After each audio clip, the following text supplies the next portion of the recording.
स्वागत है। आज हम उन लोगों की दुनिया को थोड़ा समझेंगे जिनका जीवन जानवरों के झुंडों के साथ लगातार घूमने पर आधारित है। ये हैं नोमैडिक पैस्टोरलिस्ट्स, मतलब खानाबदोश चरवाहे। इतिहास में अक्सर इनका जिक्र कम मिलता है। बिल्कुल। उनका पूरा जीवन आप देखें तो मौसम और जमीन से बहुत गहराई से जुड़ा हुआ है। आज हम कोशिश करेंगे कि इन समुदायों के पारंपरिक जीवन को समझें, फिर उन पर कॉलोनियलिज्म यानी अंग्रेजी शासन का क्या असर पड़ा और आज की दुनिया में वो कैसे टिके हुए हैं, उनके क्या तरीके हैं। हाँ, और हमारे पास जो जानकारी है उसके हिसाब से हम भारत और अफ्रीका पर ज्यादा ध्यान देंगे। सही? जी बिल्कुल, भारत और अफ्रीका पर हम फोकस करेंगे। तो चलिए शुरू करते हैं। पहले भारत के पहाड़ों की बात करते हैं। जम्मू और कश्मीर के गुजर बकरवाल्स हैं जैसे, वो भेड़ बकरियां पालते हैं और मौसम के साथ चलते हैं। हाँ बिल्कुल, सर्दियों में वो नीचे आ जाते हैं शिवालिक रेंज में, और जैसे ही गर्मियां आने लगती हैं, मतलब अप्रैल के अंत तक, वो अपने रेवड़ लेकर ऊपर पहाड़ों में पीर पंजाल के दर्रे पार करके कश्मीर घाटी पहुंच जाते हैं। अकेले नहीं जाते होंगे, समूह में? हाँ, अक्सर समूह में चलते हैं, उसको काफिला कहते हैं। अच्छा, काफिला। और हिमाचल में भी ऐसे समूह हैं? जरूर, हिमाचल प्रदेश के गद्दी चरवाहे हैं, वो भी लगभग ऐसा ही करते हैं। शिवालिक में सर्दियां और लाहौल स्पीति में गर्मियां। एक और बात, जब वो सितंबर में लौटते हैं तो लाहौल स्पीति में रुककर फसल काटते भी हैं और अगली बोते भी हैं। ओह अच्छा, ये तो खेती भी साथ में हो गई थोड़ी। हाँ, कुछ हद तक। और इसी तरह गढ़वाल और कुमाऊं के गुज्जर मवेशी पालक हैं। वो सर्दियों में नीचे सूखे जंगलों में, जिन्हें भाबर कहते हैं, और गर्मियों में बहुत ऊंचे घास के मैदानों में बुग्याल्स, जो 12,000 फीट से भी ऊपर होते हैं, वहां चले जाते हैं। जीसी बांस ने भी लिखा था ना 1850s में कांगड़ा के गुजरों के बारे में। हाँ, ये भैंसे पालते थे। हाँ, उन्होंने बताया था कि भैंसें उनकी मुख्य संपत्ति थी। पुरुष चराने ले जाते थे और महिलाएं दूध घी वगैरह बेचने का काम करती थी। ये तो पहाड़ों की बात हुई। मैदानी इलाकों और रेगिस्तान में भी थे ऐसे समुदाय? बिल्कुल थे। जैसे महाराष्ट्र के धनगर, वो मॉनसून में मध्य पठार पर बाजरा जैसी फसलें उगाते थे। फिर अक्टूबर आते ही वो कोंकण के तटीय इलाके में चले जाते थे अपने जानवरों के साथ। कोंकण में?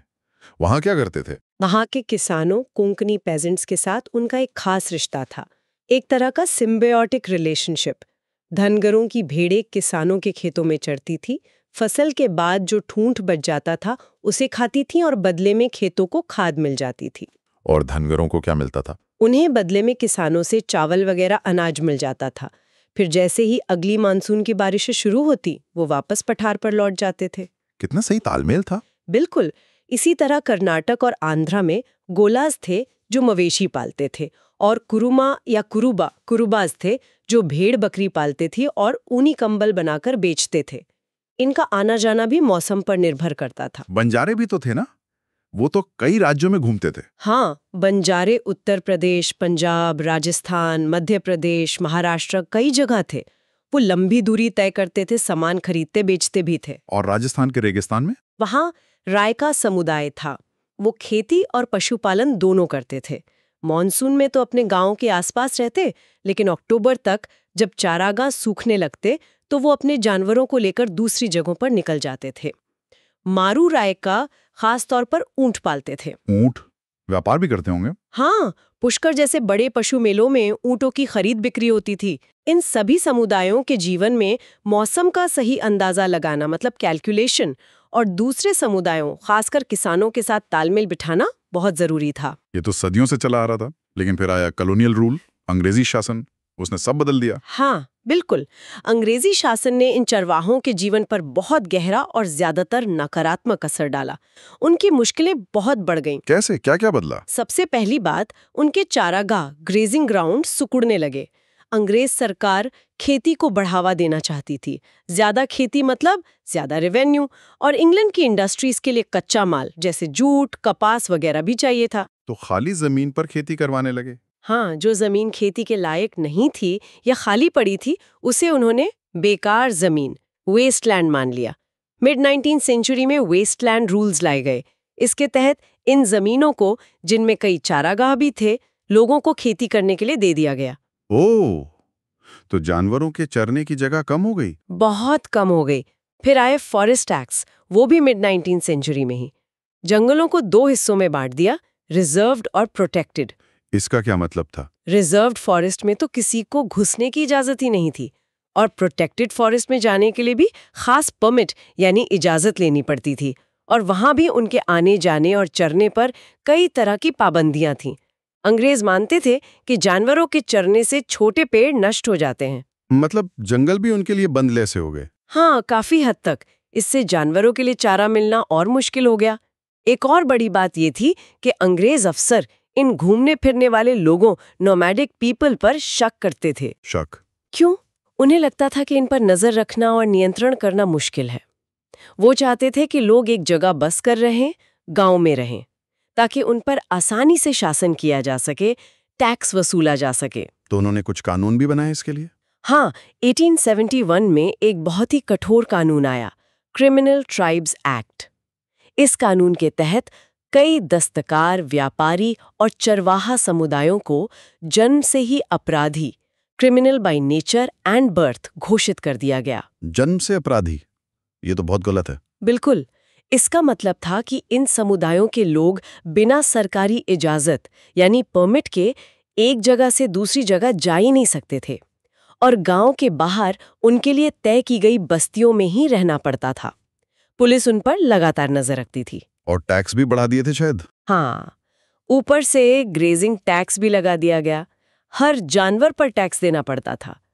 पहले ये टैक्स वसूली का काम ठेकेदारों को दिया गया, जो ज्यादा से ज्यादा पैसा बनाने के चक्कर में मनमाना टैक्स वसूलते थे। बाद में सरकार ने खुद पास सिस्टम से टैक्स वसूलना शुरू कर दिया। सबका मिला जुला असर तो बहुत बुरा हुआ होगा चरवाहों पर। बहुत बुरा। नतीजा ये हुआ कि चारे की भयानक कमी हो गई। जो थोड़ी बहुत जमीन बची थी, उस पर जरूरत से ज्यादा जानवर चरने लगे, इंटेंसिव ग्रेजिंग। इससे जमीन की क्वालिटी खराब होने लगी, डिग्रेडेशन। और जानवरों पर क्या असर पड़ा। जानवर कमजोर हो गए, बीमार पड़ने लगे, और जब सूखा या काल पड़ता तो चारे की कमी की वजह से बहुत बड़ी संख्या में जानवर मरने लगे। 1928 की royal commission on agriculture report ने भी माना था कि चराई पर लगी पाबंदियों और टैक्स की वजह से दिक्कतें बढ़ी हैं। क्या यही कहानी दुनिया के दूसरे हिस्सों में भी दोहराई थी, जैसे अफ्रीका में? वहां भी तो बहुत चरवाहे हैं। हाँ, अफ्रीका में तो दुनिया की आधी से ज्यादा चरवाहा आबादी रहती है।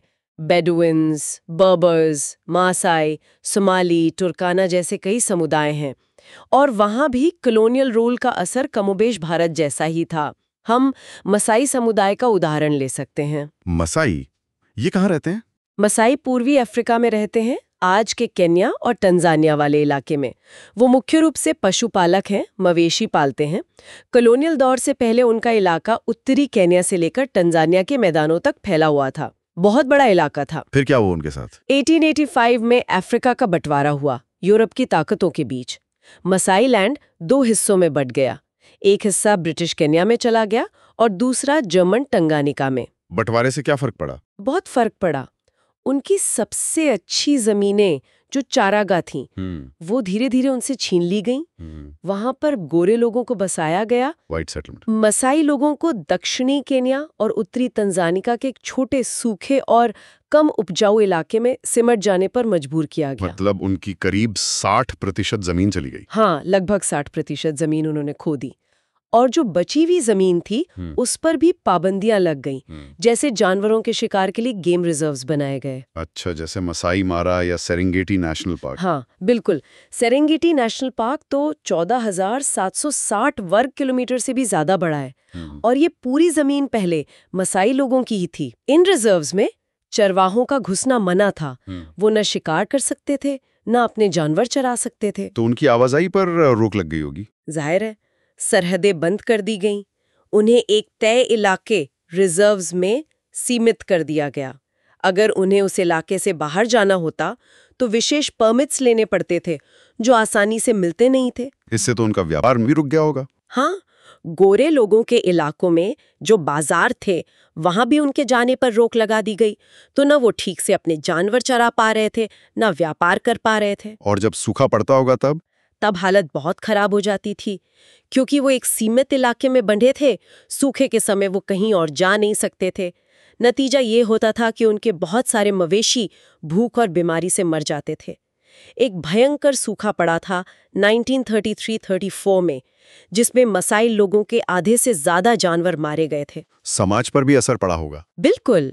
पारंपरिक मसाई समाज में फैसले एल्डर्स यानी बुजुर्ग नेताओं और वॉरियर्स यानी योद्धाओं की सभाएं करती थीं। लेकिन अंग्रेजों ने इस व्यवस्था में दखल दिया। उन्होंने कुछ लोगों को अलग-अलग समूहों का मुखिया चीफ्स बना दिया। इससे क्या हुआ? इन मुखियों को अंग्रेजों ने कई तरह की जिम्मेदारियां सौंपी और वो समय के साथ ज्यादा अमीर और ताकतवर होते गए। उन्होंने मुश्किल वक्त में, जैसे लड़ाई या सूखे के समय, अपने समुदाय के गरीब पड़ोसियों की मदद करने की बजाय खुद की दौलत जमा की। इससे समाज में अमीर गरीब का फर्क, वेल्थ डिस्पैरिटी पैदा हुआ और जो पारंपरिक सत्ता थी एल्डर्स और वॉरियर्स की, वो कमजोर पड़ गई। इतनी सारी मुश्किलें, इसके बावजूद क्या ये चरवाहा समुदाय टिक पाए? उन्होंने हार मान लिया, कोई रास्ता निकाला? नहीं, उन्होंने हार नहीं मानी। ये समुदाय बहुत ही रिजिलियंट है, मतलब उनमें मुश्किल हालात से जूझने और उभरने की गजब की क्षमता है। उन्होंने समय के साथ खुद को ढाला, अडेप्टेड किया। कैसे? क्या तरीके अपनाए? कई तरीके अपनाए।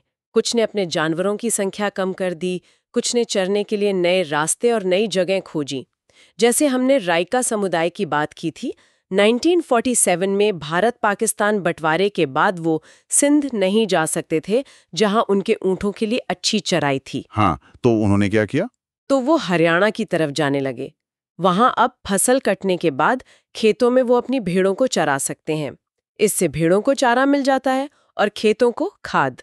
किसानों को भी फायदा, चरवाहों को भी। ये तो एक अच्छा उदाहरण है बदलने का। और क्या बदलाव आए? कुछ जो अमीर पशुपालक थे वो जमीन खरीद कर एक जगह बस गए और खेती करने लगे या कोई और व्यापार शुरू कर दिया। जो गरीब थे उनमें से कई को गुजारे के लिए कर्ज लेना पड़ा या फिर वो खेतिहर मजदूर बन गए। लेकिन आज भी ये समुदाय मौजूद हैं। हाँ, बिल्कुल मौजूद है। वो आज भी पशुपालन कर रहे हैं, लेकिन शायद तरीके बदल गए हैं। वो अपने आने जाने के रास्ते बदल रहे हैं, आय के दूसरे साधन जोड़ रहे हैं।